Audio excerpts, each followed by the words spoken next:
Je travaille à l'unité des sciences comportementales. J'étudie les tueurs en série.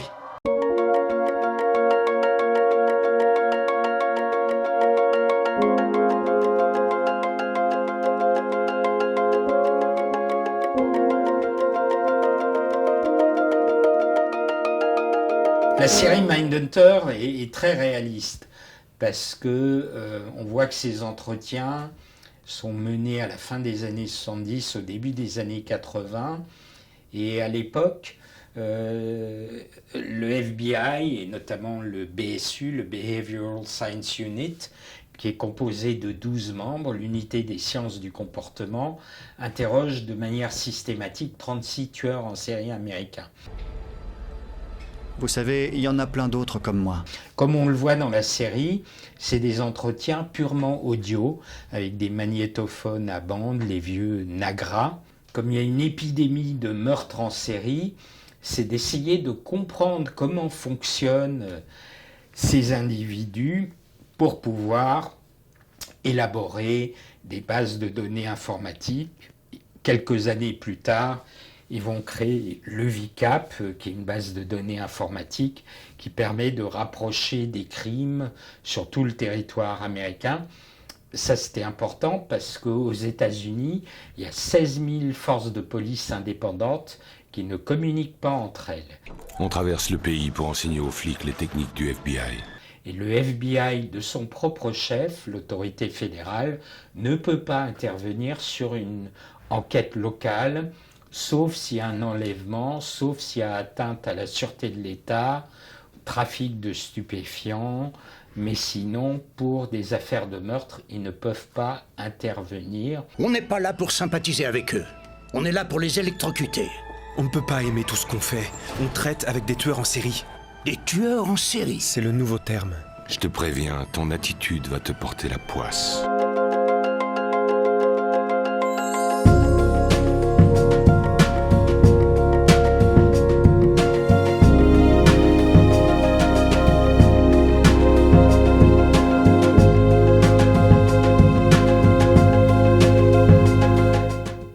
Pour essayer de créer un lien avec les tueurs, il faut véritablement se mettre dans la tête.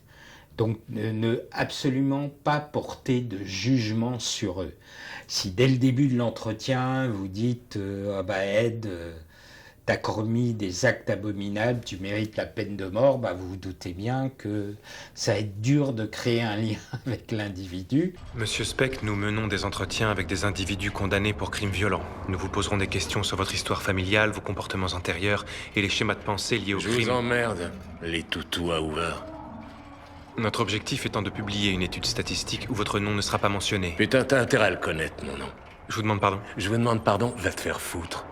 Donc, moi par exemple, le temps qu'on prépare la caméra, qu'on installe les micros, quelquefois il y a 2 caméras, je signe aussi des protocoles que je ne vais pas poursuivre l'administration pénitentiaire de la prison en cas de prise d'otage, etc.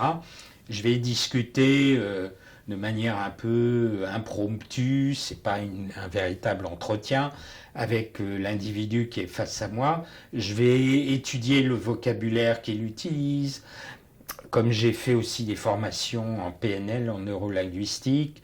Je vais voir si ses gestes sont ouverts, fermés. Un dernier point. Manson est vraiment petit. Vraiment tout petit. Essayez de ne pas le fixer.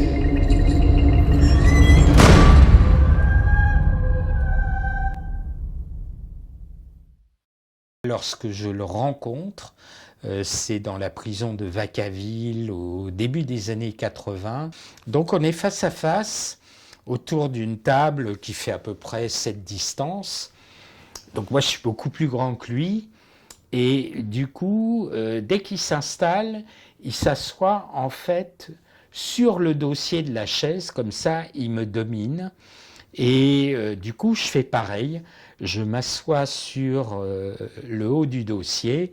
Là, il se met à rigoler et il me dit OK. Et puis, il se réinstalle et on commence à discuter. Et Et donc je vais lui parler des conditions carcérales, est-ce que la bouffe est bonne dans cette prison, etc. Donc ça va déjà me donner une idée de l'individu. Et quand l'entretien, je dirais, formel démarre, à partir de là, à moi de calquer mon comportement sur celui du tueur, d'utiliser les mêmes termes que lui. Si je vois qu'il est en train de tiquer, quand je vais utiliser le mot meurtre, je vais rétro-pédaler, utiliser le terme d'acte. Mais si j'ai le confort de pouvoir l'interroger pendant de nombreuses journées consécutives, je vais jamais aborder au départ la question des crimes. Je vais lui parler de son enfance, quelles étaient ses relations avec ses parents, qu'est-ce qu'il rêvait de faire à l'école, etc. Donc tout ça me donne une certaine idée du personnage et certains, à la fin des entretiens, ont presque envie de poursuivre cette relation entre guillemets et vont m'écrire auprès des sociétés de production pour lesquelles j'ai fait les docs ou les reportages ou chez mes éditeurs, mais moi j'ai aucune envie de poursuivre cette relation sauf si j'ai besoin d'apprendre un certain nombre de choses.